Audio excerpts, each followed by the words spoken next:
OK. Bon, ben vas-y, Richard. Ça part. Là, ça marche. Démarrage de l'enregistrement.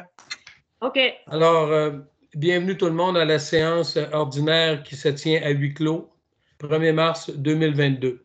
Considérant la situation actuelle, la municipalité désire vous informer que vous pouvez poser vos questions par courriel au dg@saint-edmond-de-grande-dame.qc.ca. De plus, un enregistrement de la rencontre sera disponible dès que possible sur le site web. Alors, j'y vais avec la lecture, l'ouverture de la séance, je viens de la faire, j'y vais avec la lecture de l'ordre du jour. Alors, au point 1, ouverture de la séance. Point 2, adoption de l'ordre du jour. Point 3, assemblée de consultation publique. 4, adoption du procès-verbal. 5, période de questions. 6, administration et finances. 6.1, compte à payer. 6.2, dépôt état comparatif. 6.3, règlement 367-2022, code d'éthique et de déontologie des employés municipaux. 6.4, règlement 368-2022 concernant la circulation des véhicules routiers. En 6.5, le règlement 369-2022 concernant la tarification des services municipaux. En 6.6, un avis de motion et de dépôt d'un projet du règlement 370-2022 concernant la gestion des matières résiduelles. En 6.7, avis de motion et de dépôt du projet de règlement 371-2022 fixant la tarification pour le camp de jour. En 6.8, achat d'un portable ou d'une tablette pour la mairie de Saint-Edmond-de-Grande-Dame. En 7, travaux publics, 7.1, fauchage des abords de route, contrat 2022 et 2023. En 7.2, déneigement, chemins municipaux pour l'hiver 2022-2023 et 2023-2024, un appel d'offres sur SCAO. En 7.3, déneigement des stationnements municipaux pour les hivers 2022-2023 et 2023-2024, appel d'offres sur invitation. En 8, sécurité publique. En 9, hygiène du milieu, dont 9.1, programme de plantation d'arbres pour la séquestration des gaz à effet de serre. En 10, aménagement et urbanisme. En 11, loisirs et culture. Alors, au point 11.1, réaménagement de la bibliothèque, mandat pour un plan d'aménagement. À 11.2, le camp de jour été 2022, l'embauche. À 11.3, demande au Fonds canadien de revitalisation des communautés Québec ou pour le Préau. En 12, sujets divers. En 13, période de questions. En 14, levée de la séance. Et notez bien que la prochaine séance ordinaire du Conseil se tiendra le mercredi 13 avril 2022. Alors, j'ai besoin de quelqu'un pour l'adoption de l'ordre du jour. Qui propose? Propose. J'ai aucune objection. C'est reconnu à l'unanimité. OK. Ça va long.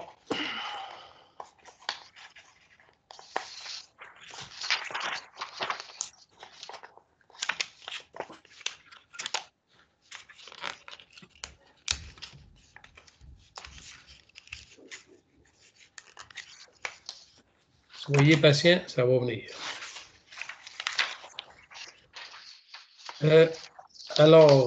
Au point 3, Assemblée de consultation publique, il n'y a rien à signaler là-dessus. En 4, adoption du procès-verbal.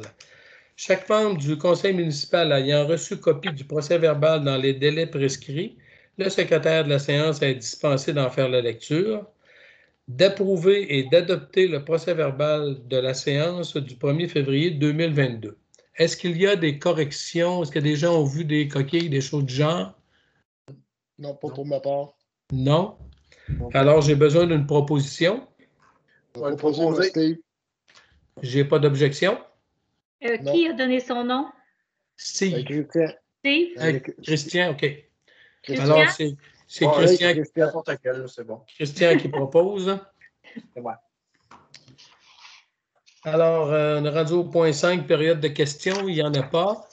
Le conseil tient la séance à huis clos. Les citoyens ont été invités via le site Internet à poser leurs questions par courriel, par téléphone. Les questions reçues seront répondues au point 13 de la présente séance. En 6, administration et finances. En 6.1, les comptes à payer. La directrice générale et greffière trésorière Sylvie Vien dépose à cette séance du Conseil la liste des incompressibles ainsi que la liste des comptes à payer et le montant des salaires et charges sociales versés, à savoir le total des salaires et charges pour février 2022 est de 14 613,16 sous. Le total des comptes à payer est de 22 508,14 sous.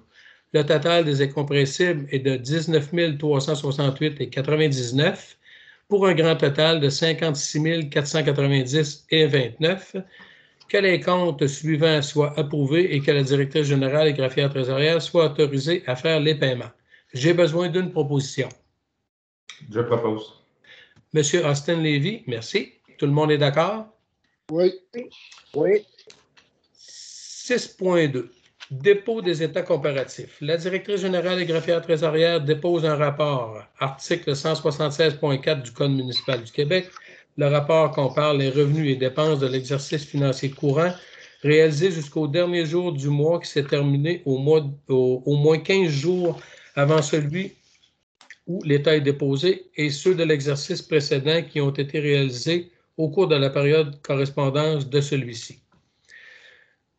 En 6.3, on est rendu au règlement 367-2022, qui est le Code d'éthique et de déontologie des employés municipaux.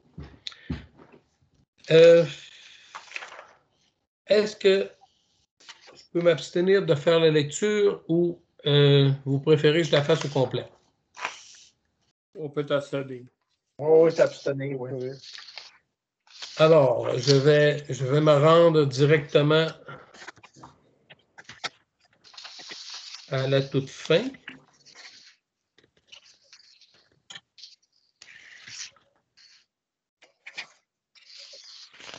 C'est-à-dire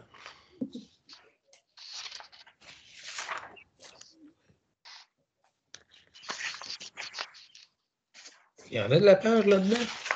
C'est à la page 9, Richard, je crois. Ouais.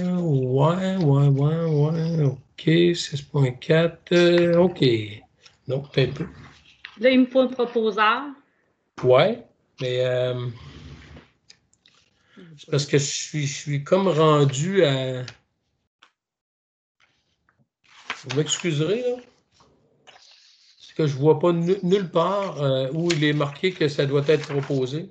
Ah, OK, c'était à la page 4. OK. Alors, le préambule, etc. Fait qu'en conséquence, ça me prend une proposition pour le fameux règlement sur le Code d'éthique et de déontologie des employés municipaux. Alors, je voudrais savoir qui propose. Steve, merci. Oui. De toute façon, ce règlement-là va être disponible. Si je ne me trompe pas, le règlement va être disponible après approbation sur le site web de la municipalité. Oui, le projet est déjà là. OK. Alors, on est rendu au point 6.4. Pas long, on va m'en sortir. 6.4. Règlement 368-2022 concernant la circulation des véhicules routiers.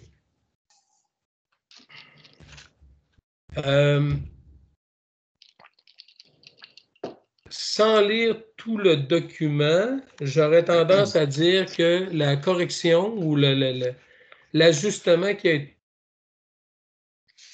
là est en partie au point F et ça concerne le changement concerne sur la route Lanois pour la partie qui est en béton bitumineux et excédent. Bon. En fait, le changement qu'il y a, c'est qu'actuellement, c'est à 80 km/h sur le rang Saint-Louis, sur la route Lanois, pour la partie de béton bitumineux et l'autre partie qui est en gravier, c'est-à-dire le bout qui descend jusqu'à l'autre partie, jusqu'à ça devienne encore asphalté sur le coin du rang Saint-Louis. Cette partie-là va devenir une limite de 50 km/h. C'est le changement qui a été apporté concernant ce règlement-là. Alors, j'ai besoin d'une proposition. Je vais le proposer. C'est proposé par M. Lupien. Christian, merci.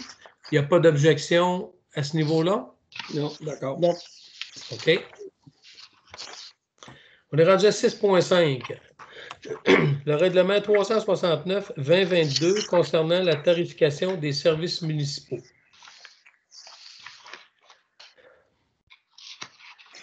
Est-ce que je dois faire lecture de ce document-là? Non. Il va être disponible lui aussi sur le site web. Alors, il est déjà là. Il est déjà là. Alors, j'ai besoin d'une proposition pour adopter le règlement 369-2022 qui concerne la tarification des services municipaux. Je peux proposer. Marie-Claude Durand propose. Il n'y a pas d'objection? Non. D'accord, merci. Alors, on est rendu à 6.6. 6.6. Avis de motion et de dépôt d'un projet de règlement 370-2022 concernant la gestion des matières résiduelles. Conformément à l'article 445 du Code municipal, donne avis de motion de la présentation lors d'une prochaine séance du Conseil du règlement 370-2022 concernant la gestion des matières résiduelles. Le projet de règlement est présenté à tous les membres du Conseil conformément à l'article 445 du Code municipal. Copies du projet sont mises à la disposition du public lors de cette présente séance du Conseil. Alors, j'ai besoin de quelqu'un qui va donner l'avis de motion ainsi que le dépôt du projet. Qui se lance? Je vais changer le libellé, par exemple, étant donné qu'il n'y a pas de public, parce que je l'avais monté en conséquence, que je le remettrai comme de quoi qui était disponible sur le site Internet. OK. Alors, est-ce que j'ai quelqu'un vous donner l'avis de motion?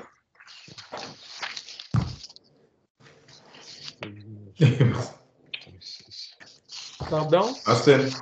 Austin, merci. Monsieur Lévy? Vous m'excuserez des fois parler plus fort ou le son ne se rend pas à moi.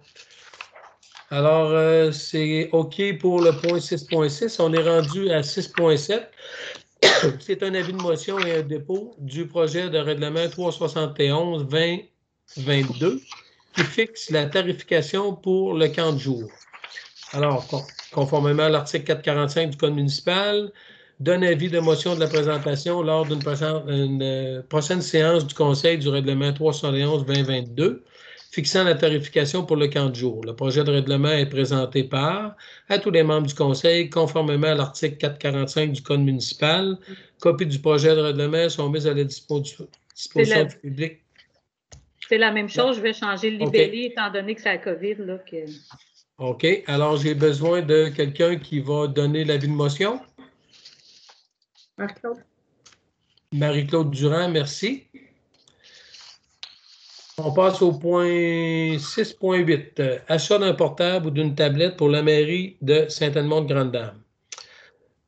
Considérant les rencontres mensuelles du maire au comité administratif et de planification, soit le CAP, et du conseil de la MRC de Drummond, considérant que pour ces rencontres, il y a un volume considérable de documents qui doivent être photocopiés, considérant que la municipalité de Saint-Edmond-de-Grande-Dame vise un objectif de 0 papier par souci de l'environnement, que la municipalité de Saint-Edmond-de-Grande-Dame fasse l'acquisition d'un ordinateur ou d'une tablette d'une valeur d'environ 1 500 $ afin que le maire puisse participer aux rencontres sans devoir imprimer de multiples documents. J'ai besoin d'une proposition. On va le proposer, moi, Steve.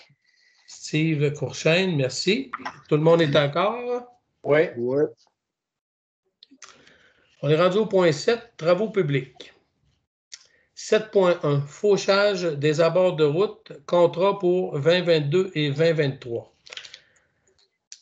Alors là, il y a peut-être... est-ce qu'on doit changer quelque chose au niveau de la lecture, Sylvie, dans la première phase, dans l'attendu que la municipalité... a reçu une soumission, ça, OK. c'est correct. OK, c'est correct? OK. Oui, puis Attendu, attendu que vous êtes satisfait du service donné l'année passée. OK. Attendu que la municipalité a reçu une soumission concernant le fauchage des abords des routes de la municipalité, attendu que le service reçu l'an dernier par le soumissionnaire a satisfait la municipalité, que la municipalité octroie le contrat de fauchage des abords de route de la municipalité à l'entreprise E. Bélanger, comprenant 2 coupes par année pour 2022. Il y a les montants qui sont là, 10 276,99 plus taxes. Et pour 2023, 10 585,30 plus taxes. Ces prix comprennent 3 largeurs de coupe de faucheuse latérale ainsi que 3 largeurs de débroussailleuse pour se rendre à l'emprise ou 25 pieds. De plus, ces prix comprennent le fauchage et le débroussaillage de la route 122 ainsi que la route Notre-Dame-de-Lourdes avec véhicules accompagnateurs. Alors, j'ai besoin de quelqu'un qui va proposer cette résolution-là. Robert, Monsieur. je propose. Pardon? Robert, Monsieur Robert? je propose. Monsieur Corriveau? Oui. Merci. Tout le monde est d'accord? Oui. Oui.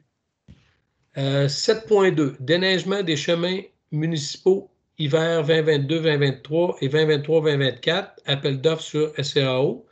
De procéder en appel d'offres sur SCAO, système électronique d'appel d'offres, pour le déneigement des chemins municipaux pour les hivers 2022-2023 et 2023-2024. Besoin d'une proposition? Je vais proposer, moi, Steve. Steve, merci. Oui. Tout le monde est d'accord? Oui. Oui. D'accord. 7.3, déneigement des stationnements municipaux pour les hivers 2022, 2023, 2023, 2024. Appel d'offres sur invitation cette fois-ci. De procéder à un appel d'offres sur invitation pour le déneigement des stationnements municipaux pour les hivers 2022, 2023 et 2023, 2024. J'ai besoin aussi d'une proposition. Je vais te proposer. Monsieur Lupien? Yeah. Merci. En 8, sécurité publique. En 9, hygiène du milieu. 9.1, programme de plantation d'arbres pour la séquestration des gaz à effet de serre. Considérant que dans l'entente intervenue entre la MRC de Drummond et Gestera pour la gestion des matières résiduelles pour la période 2019 à 2023, Gestera s'est engagé à compenser les émissions de CO2 provenant de l'utilisation des combustibles fossiles pétrole en finançant des projets de séquestration de carbone par le reboisement de surface. Considérant que cet engagement est de l'ordre de 50 000 $ et qu'afin de faire bénéficier les municipalités de ces sommes, un projet de plantation d'arbres a été mis sur pied. Que la municipalité de Saint-Edmond-de-Grande-Dame soumette un projet de plantation d'arbres regroupant 2 endroits, au terrain des loisirs et au parc Antoine-Roussy, situé dans le Nordique, que la municipalité demande l'accompagnement et l'encadrement au GARAF, groupe d'aide pour la recherche et l'aménagement de la faune, que Mme Sylvie Vien, directrice générale, soit autorisée à signer tous les documents se rattachant à cette demande. Alors, j'ai besoin d'une proposition. Marc-Claude. Mme Durand, tout le monde est d'accord? Oui. Oui. Merci.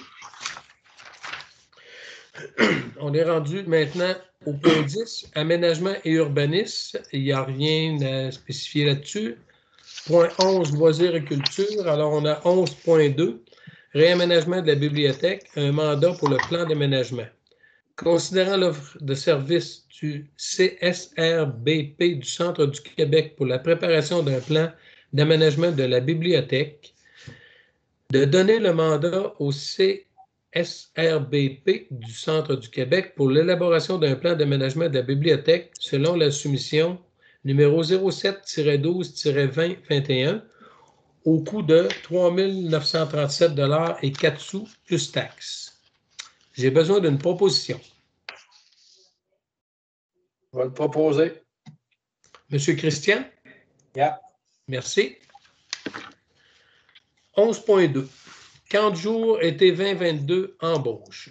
Considérant que la municipalité veut offrir un 40 jours pour l'été 2022 aux jeunes d'âge scolaire primaire, considérant que des entrevues ont été réalisées pour le poste de responsable du camp de jour, considérant que des entrevues ont été réalisées pour les postes d'animateur et aide-animateur, que de procéder à l'embauche de Mme Sarah Maud Fortin comme responsable du camp de jour au salaire de 19 de l'heure pour une moyenne de 35 heures par semaine, que de procéder à l'embauche de Mme Maëlys Julien comme animatrice au salaire de 16 de l'heure pour une moyenne de 35 heures par semaine, que de procéder à l'embauche de Mme Marianne Robida comme animatrice au salaire de 16 de l'heure pour une moyenne de 35 heures par semaine, que la directrice générale est autorisée à réduire ou augmenter les heures proposées, considérant le nombre d'inscriptions au camp de jour pour respecter le ratio animateur-enfant, que la directrice générale est autorisée à inscrire les animatrices et la responsable à la formation obligatoire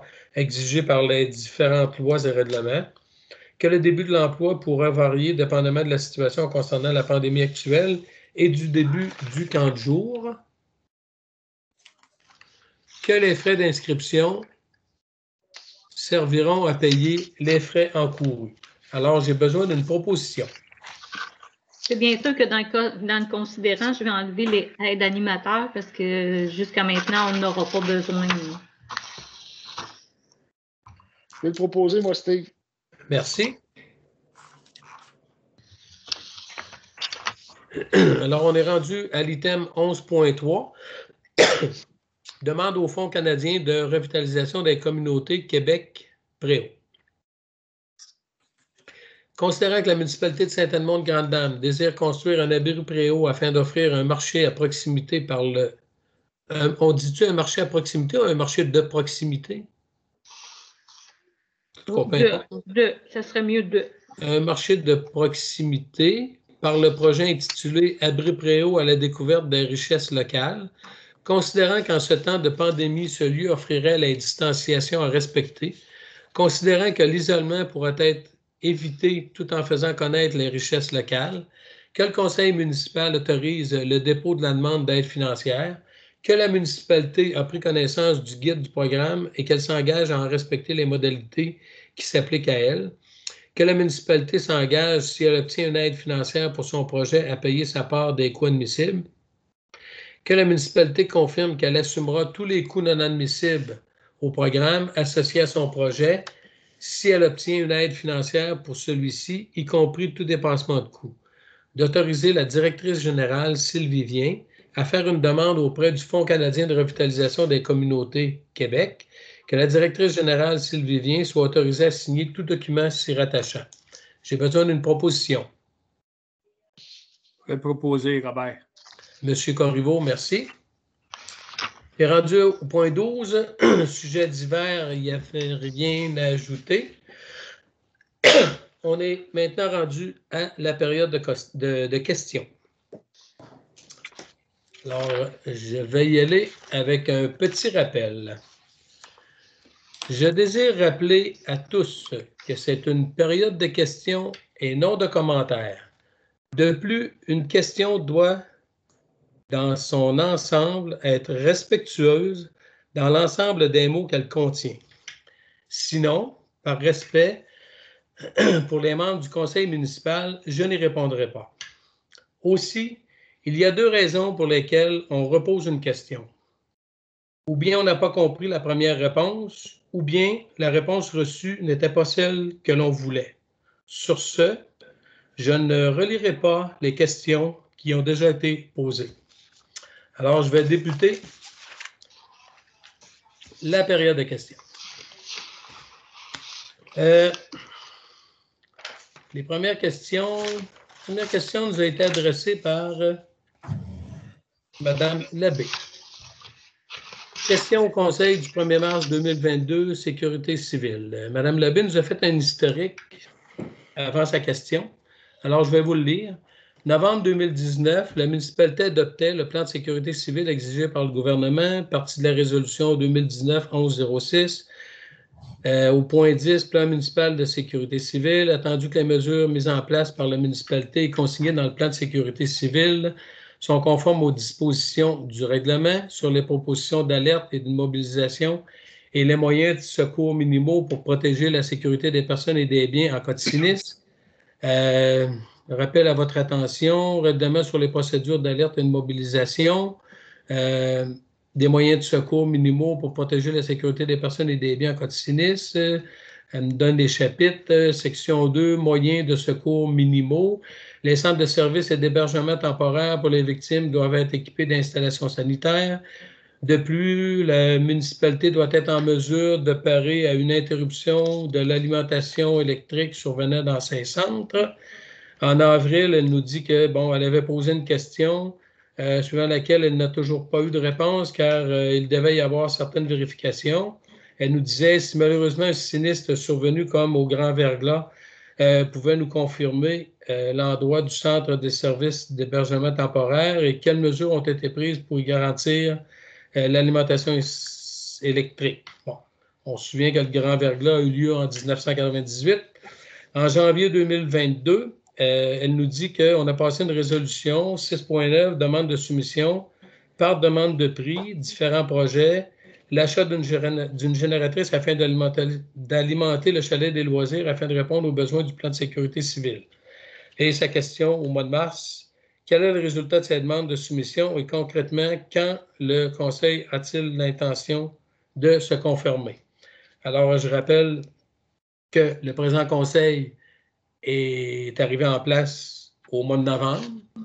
Ce que je peux dire, c'est que depuis le mois de novembre, si on a dit qu'on faisait des soumissions en janvier, c'est qu'on avait déjà commencé à aborder le dossier. On est rendu à l'étape, je pense, de préparation du devis. On a rencontré des spécialistes. Bien entendu, si on veut équiper le chalet, la municipalité d'une génératrice, on ne veut pas le faire pour 1 an ou pour 2 ans. On s'attend de pouvoir le faire pour au moins une dizaine d'années parce que, bon, on ne sait jamais ce qui peut survenir, mais on est en train de préparer un devis pour répondre à un besoin qui va être dans le futur conforme, dans le fond, à ce que la sécurité civile nous demande. D'ailleurs, on est en train de travailler là-dessus. Et si la tendance se maintient, bien, normalement, quelque part, d'ici l'automne prochain, on devrait avoir, d'ici ce moment-là, réglé le problème ou du moins corriger la situation pour que tout soit conforme. C'était la question de Mme Labbé. La deuxième série de questions nous provient de Mme Demers. Question 1. Pourquoi ces points à l'ordre du jour ne sont-ils pas retirés? Bon, Mme Demers parle du point 3 qui est l'Assemblée de consultation publique, puis le point 5 qui est la période de questions en rapport avec la consultation publique. En fait, je pense que c'est un nouveau format d'ordre du jour que le présent Conseil s'est donné. C'est quelque chose qu'on voit dans l'avenir peut-être intéressant parce que, bon, il y a peut-être des choses qui pourraient éventuellement se produire et on aurait justement besoin de ces points-là. Fait que c'est la raison pour laquelle, à l'unanimité, je crois, le Conseil a pris la décision de les inclure et de les garder. Fait que ça ne devrait pas être retiré, ça va demeurer. Question 2. Comment peut-on expliquer que des transferts de postes budgétaires soient déjà effectués en début d'année? Est-ce que le problème vient du fait que le budget a été mal planifié ou si d'autres raisons expliquent le tout? En fait, les transferts de postes budgétaires sont une réalité de l'année 2021. Ça n'a pas pu être fait en 2021, ça a été fait en début de 2022. La raison est la suivante, c'est qu'il fallait attendre que tout soit fermé, tout soit booké pour justement pouvoir comparer et ajuster les choses. En 3, est-ce concevable que dans un attendu, une résolution mentionne après discussion de, quand il n'y a jamais eu de discussion pendant la séance du Conseil? Je lis ça, mais je n'ai pas vraiment d'exemple, je ne peux pas vraiment répondre à savoir si c'est concevable ou non. La deuxième partie de la question, c'est le contenu d'une résolution ne soit pas verbalisé à la table du Conseil, tels les transferts de postes budgétaires, le nom des membres des comités, etc., car le terme procès-verbal réfère à la transcription des décisions prises par les conseillers. C'est le sens du procès sens du verbal de la dite prise de décision. Je pense que normalement, dans les procès-verbaux, on retrouve toute l'information qui est peut-être pas dite comme telle, malgré qu'un procès-verbal, normalement, reflète ce qui a été dit en séance, mais il se peut qu'il y ait de l'information supplémentaire dans le procès-verbal. Question 4. Pour le stationnement dans une rue, la municipalité a-t-elle un règlement spécifiant que chaque propriétaire doit avoir les places de stationnement pour les besoins de son entreprise? Exemple, la salle communautaire, le centre d'art, le bureau municipal et bien d'autres. À ma connaissance, à moins que quelqu'un me corrige, je n'ai pas connaissance qu'il y a peut-être un règlement là-dessus. Chose certaine, j'aurais tendance à dire que c'est quelque chose qui relève de l'inspecteur municipal. Donc, je pense qu'on va faire, je vais voir avec Sylvie, on va faire des recherches là-dessus à savoir s'il y a quelque chose à ce point-là. Et si on a une obligation comme telle, on verra à faire appliquer le règlement s'il y en a un. Mais j'ai comme j'ai pas plus de réponses à vous donner là-dessus. En 5, dans les comptes à payer, on voit le nom de Visa dans la liste des fournisseurs. Dans mon livre à moi, Visa est un mode de paiement et non un fournisseur. Ben, dans le livre de la municipalité, Visa, pour nous, c'est un fournisseur. En 6, au point 11.4 de l'ordre du jour de février, intitulé « Camp de jour été 2022 », embauche de personnel. Monsieur le maire mentionne qu'il a déjà des noms de personnes intéressées alors que la publication des postes vient tout juste d'être autorisée. Je ne sais pas vraiment qu'est-ce que le commentaire veut dire, parce que je vois ça comme un commentaire, mais je voudrais juste rassurer la population de Saint-Edmond que pour les membres du conseil municipal, la priorité est avant tout d'offrir un camp de jour aux familles de Saint-Edmond de Grande-Dame à l'été 2022. Et c'est, je pense, qu'on s'est efforcé de faire le plus tôt possible en début d'année, parce qu'on sait très bien que de trouver du personnel pour les camps de jour n'est pas nécessairement évident, surtout quand on arrive au mois d'avril ou au mois de mai. Donc, pour nous, actuellement, la problématique du camp de jour qu'on a peut-être eu l'an dernier, plus tard dans l'année, elle est déjà réglée. Et on va fort probablement sous peu commencer à parler de l'inscription pour que les gens de Saint-Edmond sachent à quoi s'en tenir pour l'été qui s'en vient, parce qu'on va être en mesure de leur offrir un camp de jour 5 jours semaine. C'est une très belle... c'est un très beau projet qui a été réalisé. Je remercie tout le monde d'avoir travaillé là-dessus, d'avoir mis des efforts afin qu'on puisse trouver notre personnel. En 7, prochaine séance extraordinaire du Conseil est prévue pour le 13 avril. Le règlement sur les séances du Conseil stipule ce qui suit. La réglementation en vigueur de la municipalité de Saint-Edmond de Grande-Dame précise que le Conseil doit se rencontrer le premier lundi de chaque mois à 19h30 à la salle du Chalet des Loisirs pour une séance ordinaire. La séance ordinaire qui tombe un jour férié est fixée au mardi suivant la date régulière. À ce niveau-là, tous les règlements adoptés sont là pour être respectés. Ils doivent être appliqués conformément au Code municipal du Québec. Pourquoi en est-il autrement à Saint-Edmond? Si je ne me trompe pas, le règlement dit aussi qu'on doit déposer un calendrier des réunions qui vont se tenir pendant l'année. Et c'est le cas. Par résolution, on a déposé le calendrier des séances du Conseil pour l'année 2022, comme le prévoit la réglementation. Et la date du 13 avril en faisait partie. Et si jamais il y avait à avoir des corrections en cours d'année, ben, on ira selon ce que la réglementation nous demande de faire. Dernière question. En passant, j'ai consulté le... Ouais. Je dis que c'est une question, là, mais en fait, c'est un commentaire. Je ne sais même pas si je devrais le lire. Là. En passant, j'ai consulté le nouveau site de la municipalité, plus clair dans la présentation des onglets, qui aurait la responsabilité de la mise à jour du contenu. Bien entendu, comme dans le dernier site web, c'est au niveau de l'administration de la municipalité qui ont la responsabilité de la mise à jour du contenu. Bon, elle nous dit déjà des erreurs et figures et des documents sont manquants. À titre d'exemple, le nom du maire se retrouve dans la liste des employés municipaux, ce qui est erroné. La prochaine élection est prévue pour le 7 novembre 2021. Bon, ce que je pourrais dire là-dessus, c'est que le nouveau site web est en ligne que depuis environ 7 jours. Il se peut fort bien que une bonne partie des informations qui sont sur le nouveau site soit la retranscription des informations qui étaient sur l'ancien.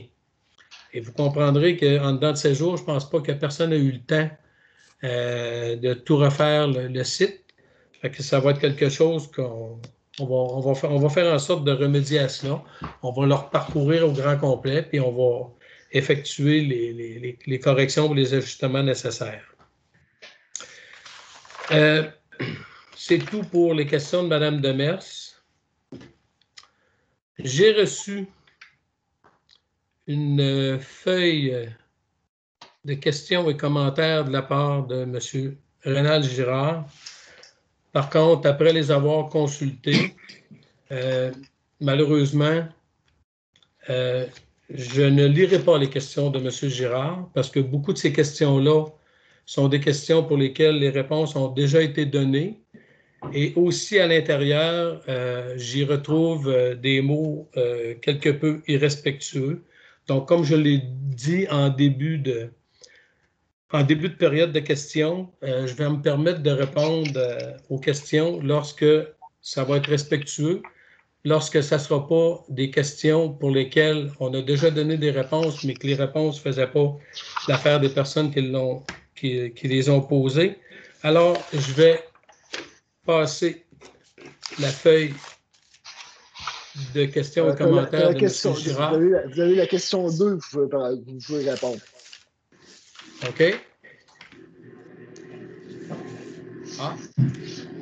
OK. Alors, à la demande de M. Courchaine, je vais vous lire la question 2 de M. Girard et c'est marqué « Vous avez approuvé l'achat d'un foyer, vous allez le placer où et il servira à quoi? » Alors, le fameux foyer devrait être placé quelque part sur le terrain de la municipalité de façon à ce qu'il puisse être utilisé le plus sécuritairement possible et qu'il puisse être dans un endroit où justement les gens vont pouvoir se retrouver puis peut-être pouvoir placoter autour. Et à sa deuxième question, et il servira à quoi? Ben, j'imagine qu'un foyer, ça sert à faire des feux, à moins que quelqu'un me trouverait une autre utilité. Alors, merci M. Courchaine de m'avoir rappelé que c'était une question à laquelle je pouvais répondre. Si les conseillers en ont d'autres... Pardon? C'était la seule question qui visait personne, là, qui était neutre. Là. OK. Alors, merci beaucoup de votre intervention. Alors, je vais demander une proposition pour la levée de l'Assemblée. Je vais la proposer. Monsieur Christian Luquin, tout le monde est d'accord? Oui. Merci beaucoup. Alors, une bonne fin de soirée à tous et on se dit au 13 avril.